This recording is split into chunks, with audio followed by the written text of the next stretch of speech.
Okay, I got it on. All right. Good. Just gotta make sure I'm in there too. Yes, definitely. So I'm Jeff, first of all. Nice to meet you. What's your name? Dillon. Dillon. Nice to meet you. So what do you think happens after this life? I'm thinking after this life, you are either put into an area of like where you wanted to be during your life. So you're like almost put into someone else's, I guess, spirit. You know, you're going into something like totally different. Either a person, a place, a thing, an item. I feel like your spirit it goes into that direction. So like say you wanted to be a doctor in this life and you did not complete that, you end up being a cop. I feel like your spirit goes to someone or something that has something to do in that field of being a doctor. Yeah. Okay, that's something I haven't heard before. Yeah. So it's kind of like your best life, or you live your dreams. Right. You keep stacking up until you get to almost like, you ever heard of that person who's like, I feel like I was destined to do this. Yeah. I feel like he was destined to do that because so many other people before him got him to that level of like, almost like in a spiritual way. Like this guy tried to be a doctor, but he failed. But he moved on those, motivations, those aspirations to the next person. But they came close, but they failed. Yeah. And then you get to the one guy who was just like born to be a neurologist. It's like, it's just in his head to be a neurologist. So is that kind of like another version of like reincarnation? Yes. So like, okay. Yeah. So when you say go to another place, it's another life. Yeah, another life, essentially. Yep. And have you believed that for a long time? Or? Yeah, I think I kind of grasped that idea while I was in the military. So I did like 5 years in the military, South Korea, went out to like Afghanistan, stuff like that. So like hearing those people talk, hearing those different cultures, those different backgrounds, it kind of like took the Western culture the Western religion that I know, and it kind of like added to it and morphed it in so many ways. Did you, like when you were in those countries, like you had conversations in English with other people? There were people that was like, they'll speak like broken English, pretty close, like 75% English. So you would be able to understand it. And, we would pray with them. We would see how they would interact with the public, with their religion. And I always say, like, there's a bad side of the religion and a good side. Yeah. And it's for every religion. Yeah. You could be a Buddhist and still be bad and good. Everyone has their bad and goods. So, like, to go that route and to see these other cultures and see the good that we don't see in the Western world, it's like, well, now I should open my ears to what they have to say. And they kind of believe the same thing. Like, it's like your spirit transfers to the next. I went on a trip one summer, and I spent some time in Cairo, Egypt. Okay, nice. And I just remember wherever we were in Cairo, we were driving by these army barracks of Egyptian soldiers, and it just went on and on and on. And I just realized they're all Muslim. They all believe something totally different than me. And just like, I didn't really talk to anyone about their beliefs, but that just opened my eyes to realize, what I believe is not, there's a big world out there. And it sounds like you've run into that big world. Oh yeah. Like Buddhism, like the 7 pillars, like stuff like that. It's like they almost, with that religion, that whole concept is like they live around the religion, not through the religion. And I think that's sometimes where we have a hard time as like Christians, only can speak for Christians. It's like, I was heavily born as a Christian, Baptist church all day, Sunday, be there for 9 hours. Yeah. So like, I feel like as a Baptist church, we live through the religion. And it's like on the other side of the world, they have like this umbrella that kind of just blankets their life, and they use that to kind of form their life through religion. Like the 7 pillars, it's not really like a Bible. It's just like, these are the 7 things that make you a good person. Okay. And it's like, damn. So it kind of establishes their morality. Yeah. It goes back. It's just the morals, the values. Virtues, the values, and it kind of sets that tone as a person. You can go deeper into the religion, but those are just the 7 that just keeps their community connected. And I know in Islam it's the 5 pillars. Yeah, 5. Yep. I think in Buddhism isn't it the 7 paths or something? It might be that one. Yes. Yeah. I might be switching it might be that one. Yeah. So yeah, that's why I feel like, it's definitely reincarnation. You get to live out that life you've always wanted to through somebody else or through somebody else's body, their mind, but you're helping that person at the end.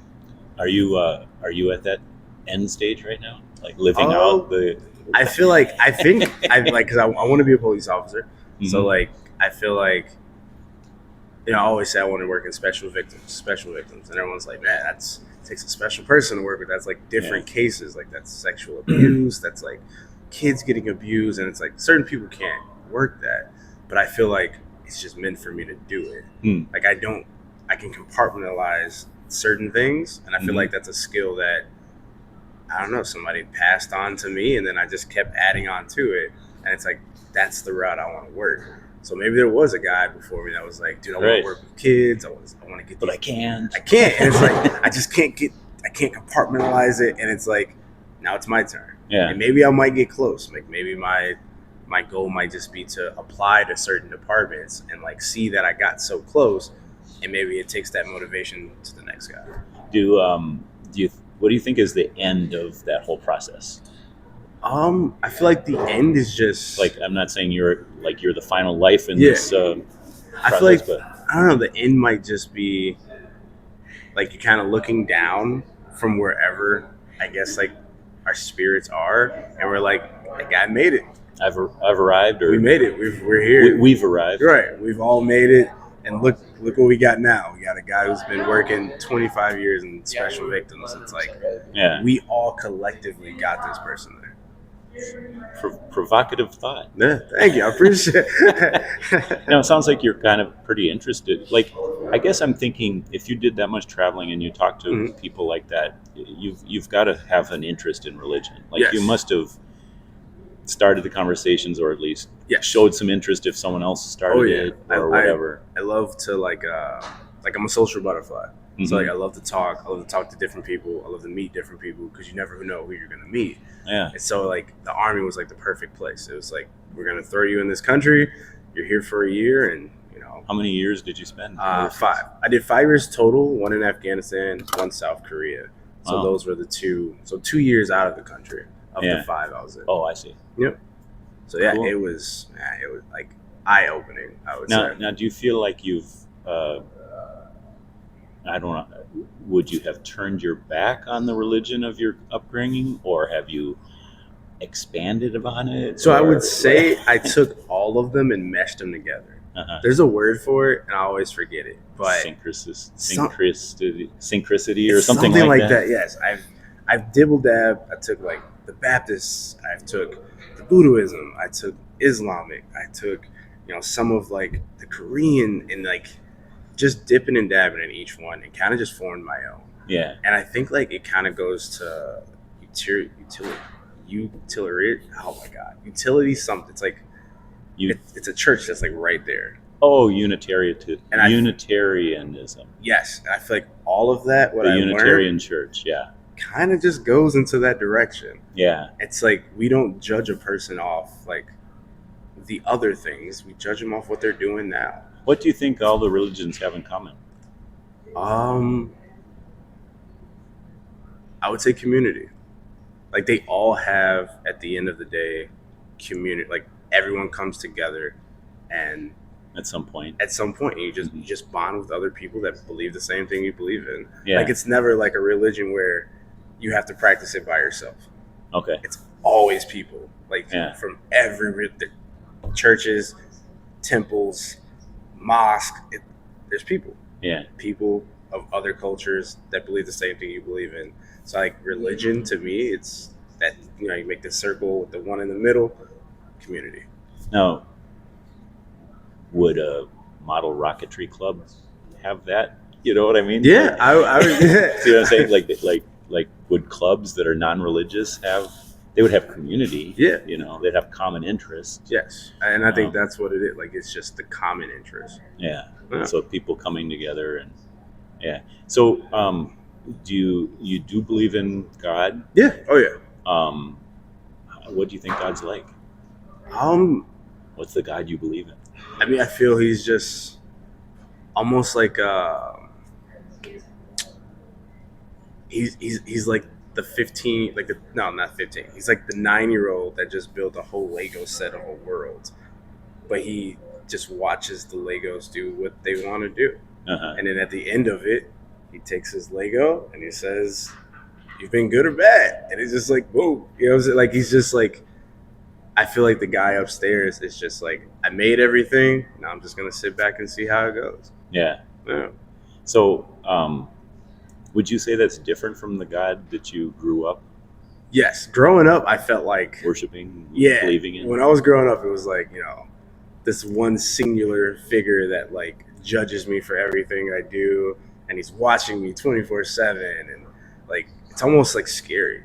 Yeah. I was like so scared, and it was just like, as I grew up, I was just like, well, yeah, I formed this knowledge of maybe he's just, you know, the Lego man that's just watching his Legos work and seeing how they do. Like, would you say you've had a negative church experience? Like you mentioned that all religions have like negative and positive, right? yes.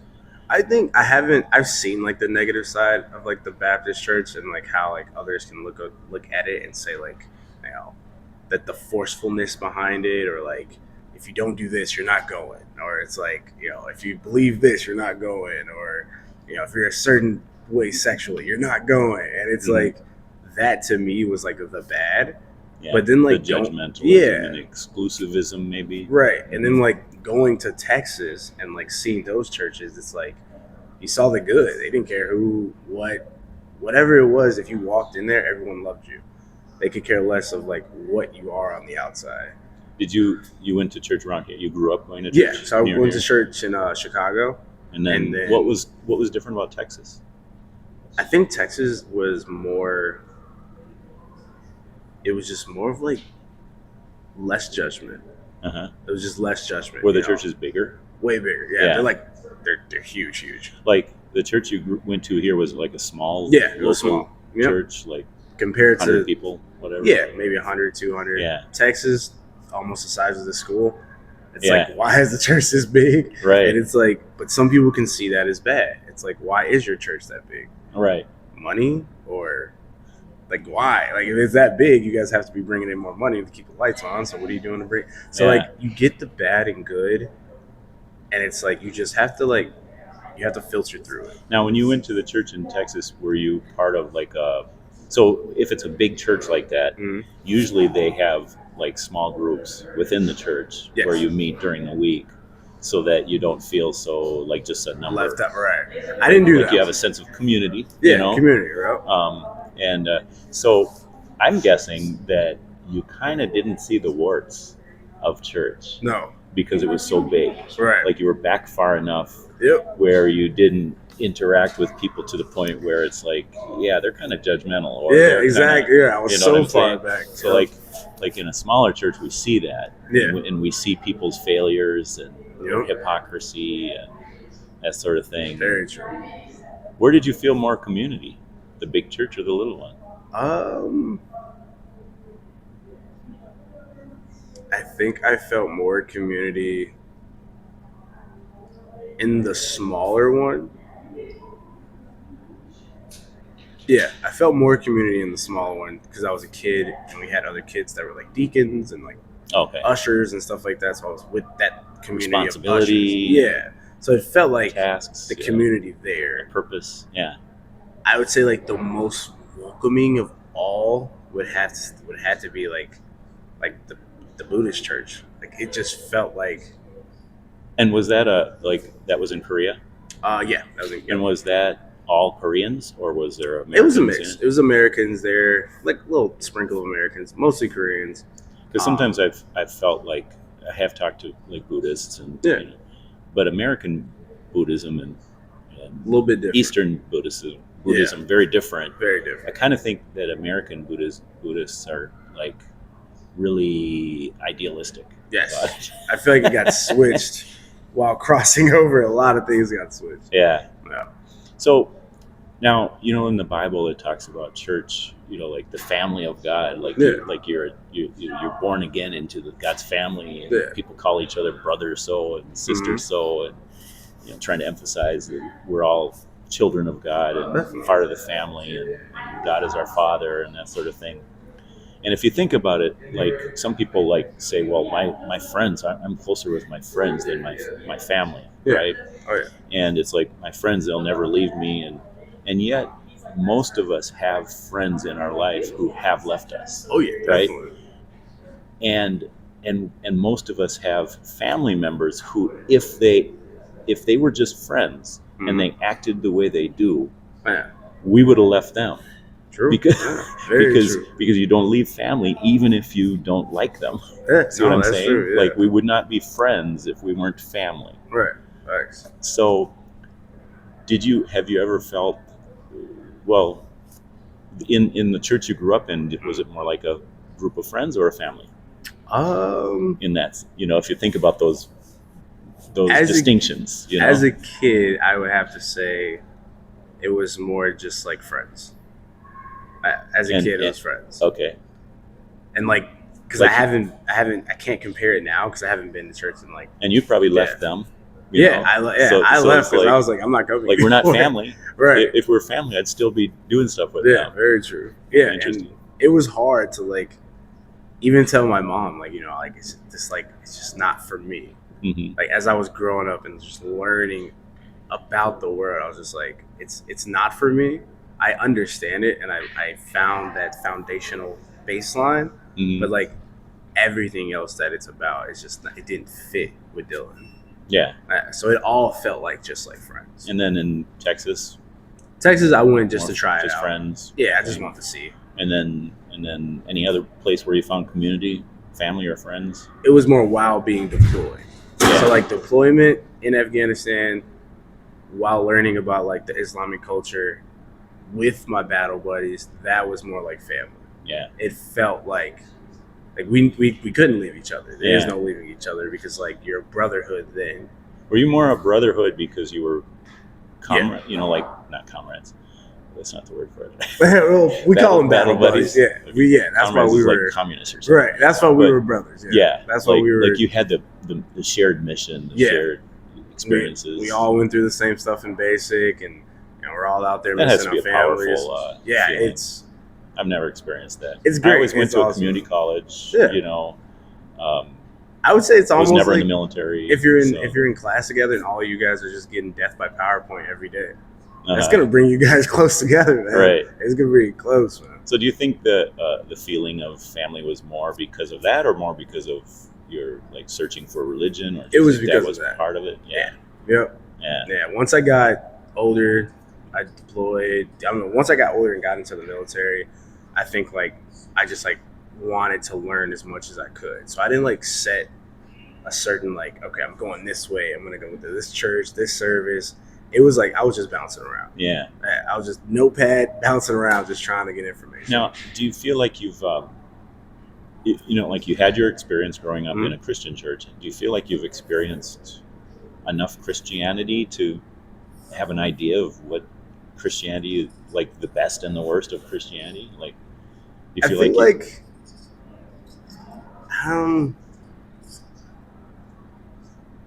I guess I've come up with my own concept of like what the Christianity faith is. Mm-hmm.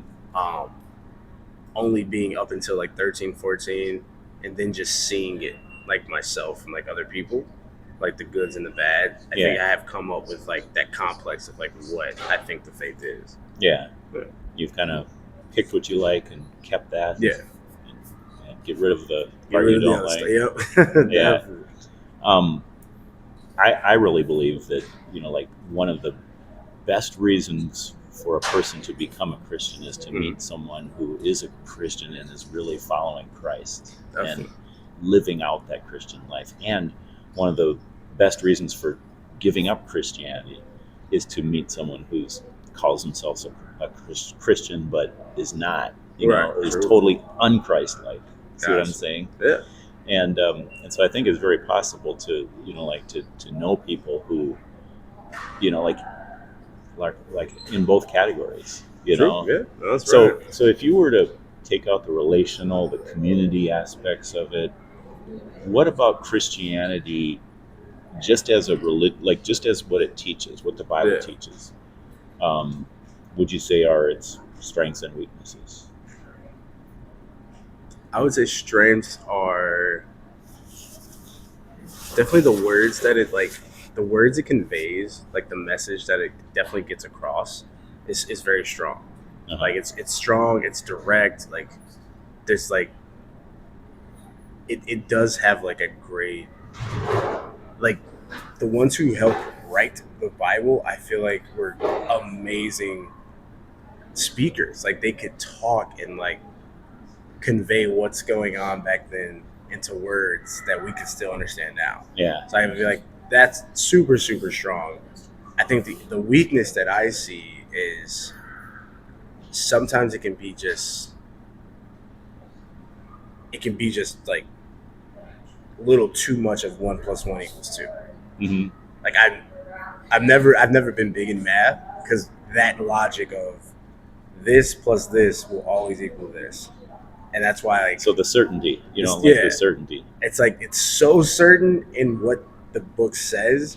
There is no wavering of like when you start trying to think of like a psychological way or an ethics way or a socialist way. Like you can't take those things and put it in because it's just so one way. Yeah. And I think that's the only weakness. You know, it's interesting. A lot of people would say the opposite. They would say, well, Christianity, I mean, what is a Christian? There's so many different denominations. They'll say there's 50,000 different denominations. Right. I mean, a lot of them are based on culture or language or differences or, you know, the way the church is governed or whatever.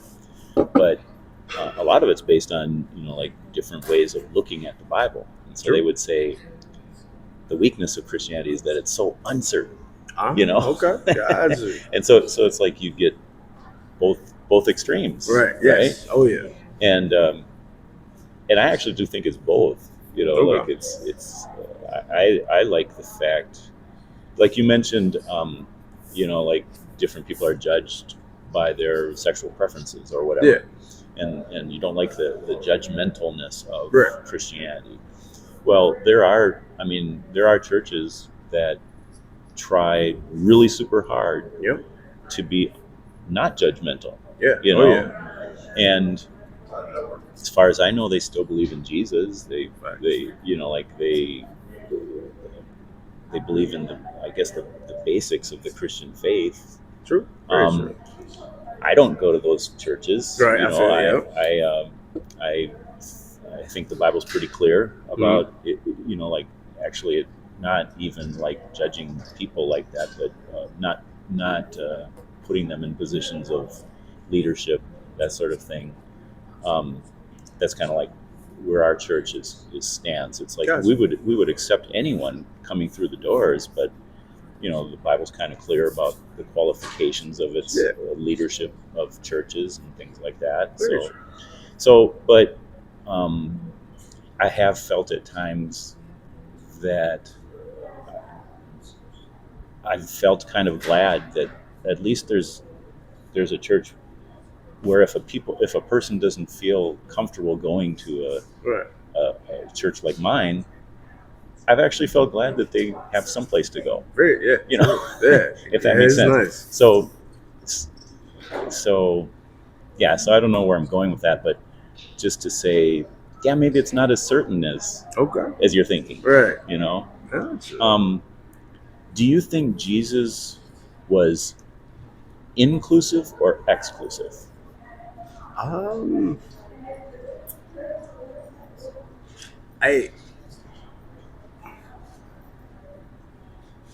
It's kind of a binary question. Yeah, I mean, I think you can think of both ways in which he was one or the other. I think he definitely, I think he was flexible.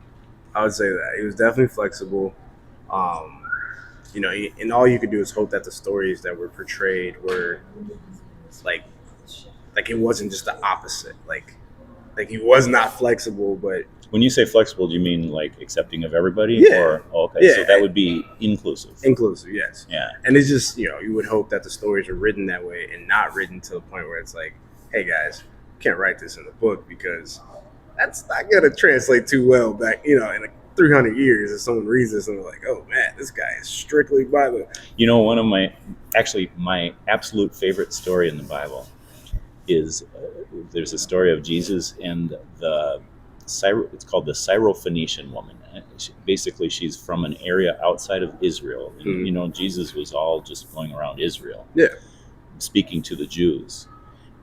But sometimes he had to get away from them because crowds were following him and stuff like that. Right. He was teaching his disciples. So he went outside of Israel in a Gentile area, non-Jewish area. He's speaking, and this Syrophoenician woman came up to him and said, "Heal, you know, Lord, my daughter is ill. Could you heal her?" Right.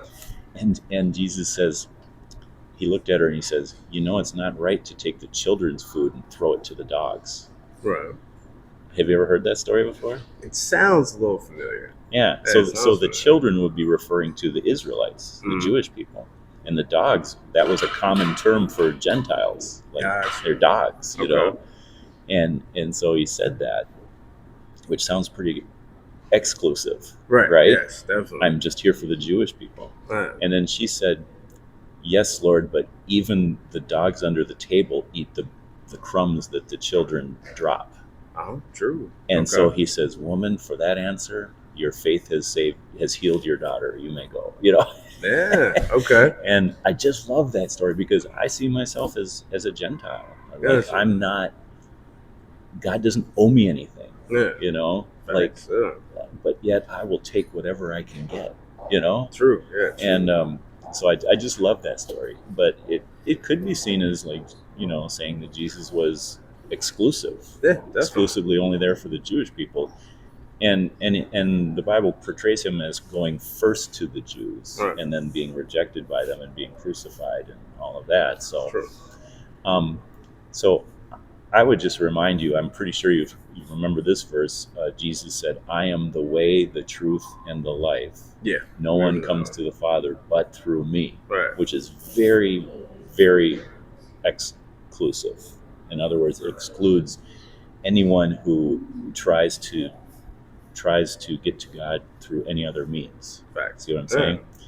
But then the fact is that Jesus, you know, you don't have to be Jewish to believe in Jesus, or True. you don't have to be a Christian to believe in Jesus. If you Very believe in Jesus, you are a Christian, no matter whether you're a Muslim Christian or a Buddhist Christian. Yeah. You know, I mean, I do think those religions do have, like, I was talking about, like, when you get close enough to a church, you start to see its warts. Yeah. If you get close enough to any religion, you start to see, like from a distance, they all look like mountain peaks, right? Yeah. But when you get close up to them, you see that, this mountain's very different than that mountain. Very true. And so when you start to get into the details of the religions, they're very different to the point where they're not really compatible with each other. So, for example, Buddhism, as far as I know, teaches there is no God. Yep. Like there's no higher power. Right. Well, that's completely incompatible with believing that there is a God. Right. Yeah. True. Yeah. Now I have talked to many. I've talked to a lot of international students, so I actually have talked with a lot of people from, you know, other religions, and so almost all the Hindu students that I've talked to, when I say, "Don't you guys believe in like millions of gods?" You know, and I think part of that is because like each geographic location throughout India, like each village has its own god. Okay. Right? Nice. But they would, but they would be quick to say, "Yeah, but these are all manifestations of the same God." See what I'm saying? Yeah. So Christianity would say, so they would say there's one God. Yeah. Actually, you know, with many different forms, many manifestations. Yeah.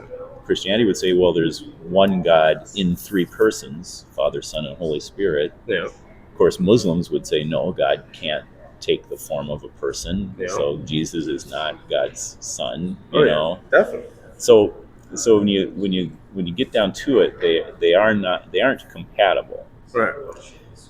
I have, throughout these conversations, I have tried to point out that one thing that they all have in common, all the different religions, is the fact that we all have a a moral conscience. Yes.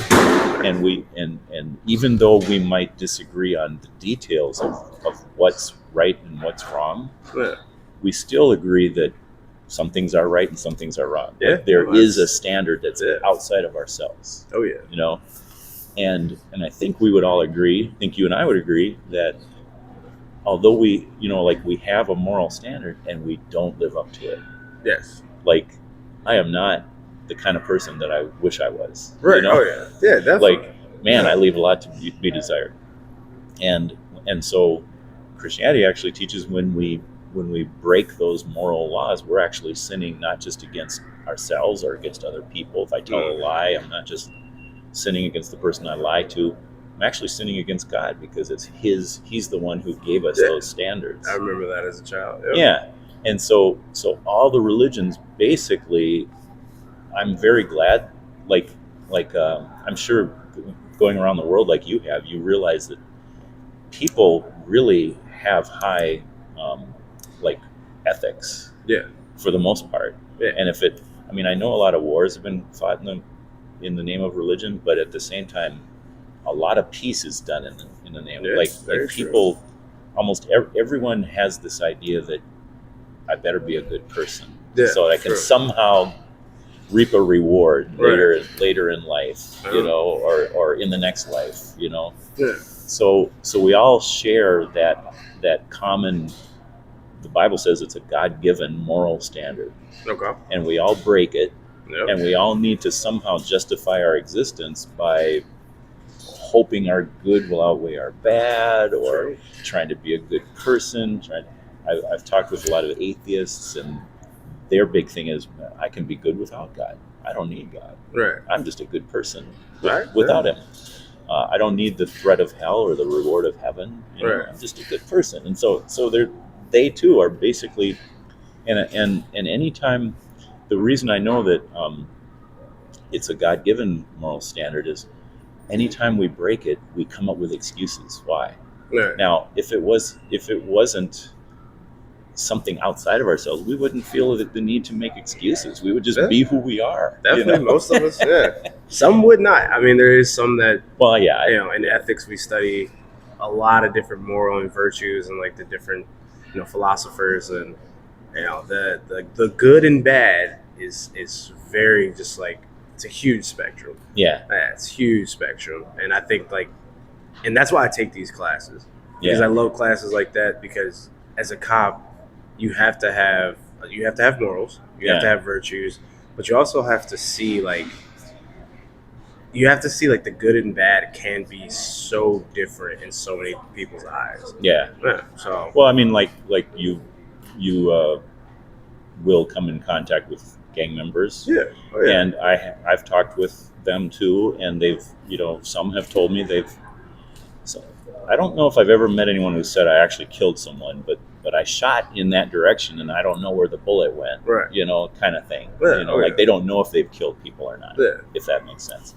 And they've told me, but I was just protecting my homies, Right. They've justified it somehow. Yeah. So it's not that they believe it's good to kill people. Yeah. They just believe it's necessary, and I'm just protecting my people. Yeah, very true. So again, people come up with excuses why they do what they do. So I want to just, in defense of Christianity, say that I'm a Christian. I've had some wonderful experiences. So I'm a Christian because of some really good Christians I've met, Christ-like people I've met. But at the same time, the thing I keep returning to is the truth. I believe the truth of God's word, which, so I look at all the different world religions, and I haven't been around the world as much as you, but I have talked with a lot of different people and from different religions. And for the most part, you can put all people into one of two categories. Will I experience a better life, whether it's heaven or nirvana or all the different outcomes that could happen in the next life?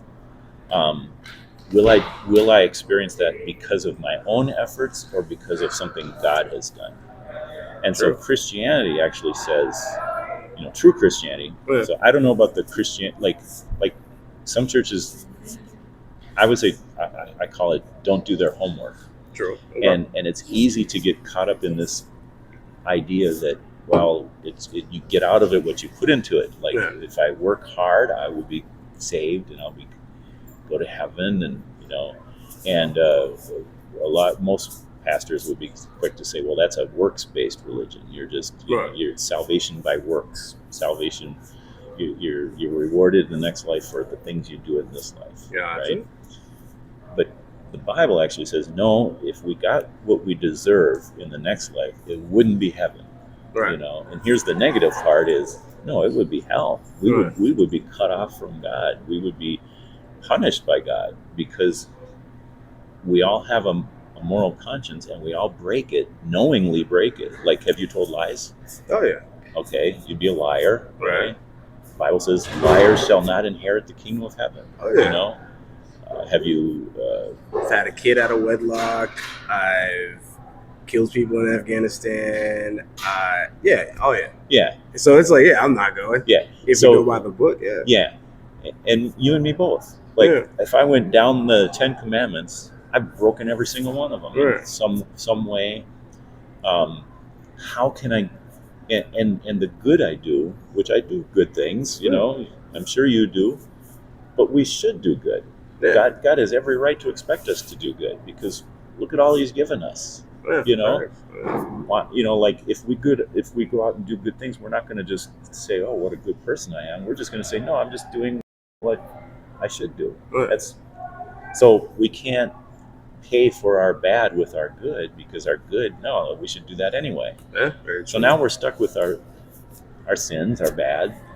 How can we somehow make things right with God when we've knowingly gone against His morals? His standards. And so the Bible says, well, you couldn't do it, because if you did it, you would end up in hell for eternity. It's that serious. God's serious about sin. That's why Jesus stepped in, and He took the punishment for us. And so there's no other religion that has a savior where God steps in and takes the punishment we deserve. Most religions say, well, God is pretty loving, but He requires some certain behaviors. So He's kind of like compromising His love and His justice, and He's kind of like making a way. Yeah. Boys will be boys. I'll let you by this time, whatever. Right. But at the cross, we see God totally loving and totally like He's the judge. He makes sure there's a punishment for sin, an equal punishment. Right. And He does both. He takes our punishment for us, but He makes sure there is a punishment that's paid. It's just that He paid it ourselves, which doesn't seem fair for, like, I'm just thinking you're going to be a cop. Is that justice? Would it be right if the judge in court took the punishment? Like, you arrest someone, they go to court, and the judge pays a fine for them. But so I guess it's different from human justice. For me, it's the difference between a religion where, am I doing enough to get to heaven someday, or did Jesus pay my fine for me? Did He do the punishment on the cross for me? Now how can I live for Him? How can I express my gratitude to Him? And so it's like the difference between a works-based religion and a gratitude-based religion. Like, as a Christian, we're living out our gratitude. Gotcha. So I don't know. I feel like that's an important distinction to make. I don't know if if you got that growing up in your church or what. I mean, not really. Not like I said, not really. And I wasn't really looking for it. I was different. Sounds like you left at 14, 15? Yeah, 14, 15. Yeah. And I was different. I just seen the world as just being different. I had once I got into military, I found out what my groundings were in life, and religion just wasn't something that I grounded myself on to be like, this is the way I'm going to carry myself. I just found other things that grounded myself. Yeah. So yeah. I'm still curious about that idea that some religions what did you say, you live around them, and Yeah. some in Christianity somehow you live through it. Um, I haven't figured out how that works yet, but there's a quote I'm thinking of is you know how Jesus says, "I'm the way, the truth, and the..." Well, no, I'm the light of the world. He Yeah. says. So a lot of people say, well, you know, Jesus is the light of my life. All I can see is the light, right? Yeah. But really, it's a quote by C.S. Lewis. I can't remember exactly how he said it, but he said something like, "I know Christianity is true not because I can see the sun rising, but because by it I see everything else." Right. And so I would say, as a Christian, it's affecting the way I see everything in life.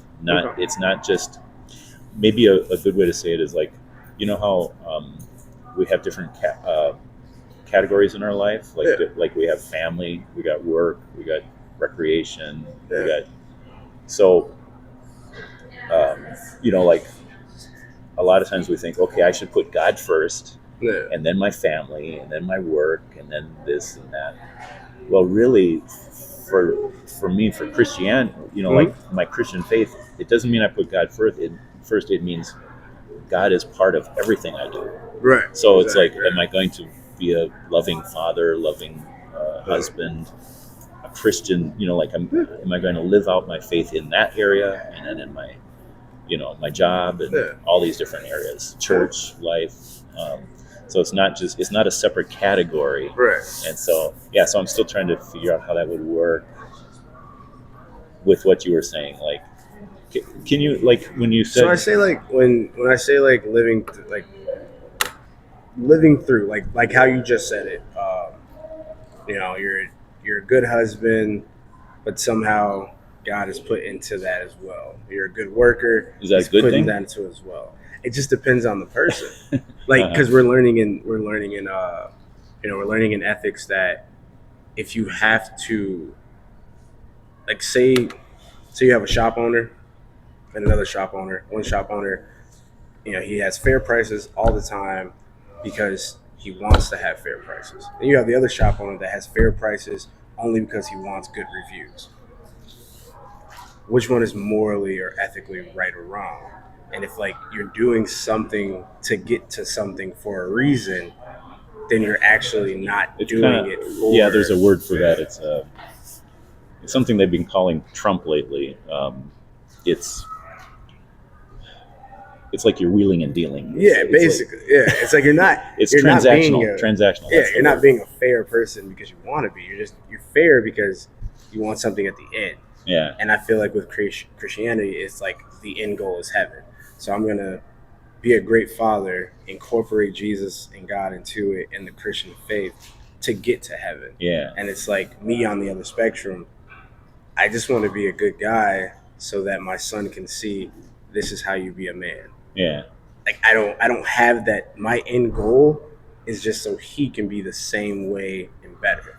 Yeah. It's like, because you want the best for him. Yeah. So it's like, just like being a cop. Like, I don't want to be a great cop so then I can get to somewhere. I just want to be a great cop so that children aren't being, you know, taken advantage of in the households that they don't belong in.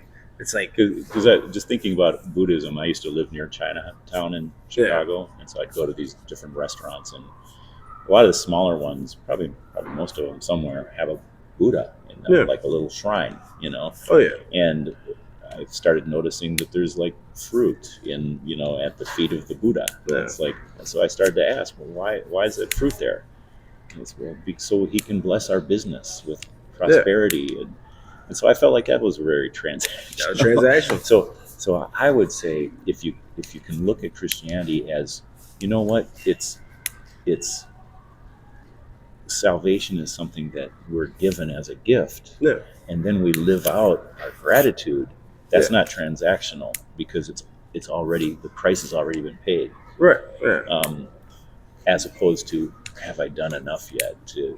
exactly. You know, so, hey, I want to recommend a book for you. I wish I had it. I have a few books that I give out, but I don't have this one. But I think you'd really, really like it. It's called Mere Christianity. Okay. And it's by C.S. Lewis. Who have you ever heard of the Chronicles of Narnia? Yeah, I've heard of those. So he wrote those too, but he wrote Mere Christianity, and it was it was originally given as a series of radio broadcasts during World War II. Okay. But it was in response. He was a professor at Oxford, and he was an atheist professor, but then he became a Christian, and he's trying to provide an argument outside of like denominational churches, but just an argument or a defense of Christianity, and he compares it to other world religions, and he compares it to atheism, and he just goes over all like how it affects our lives in all the different areas of life too, and it's life changing for me. And I think you would really, just from what you've told me and your interest in religion and everything, I think you would really love that book. Definitely check it out. Man. Yeah, so I can only tell you the name. I wish I had it. No, that's cool. I'll definitely check it out. Man. Yeah, definitely. So I'm going to turn this off, and I want to ask how I can pray for you. So.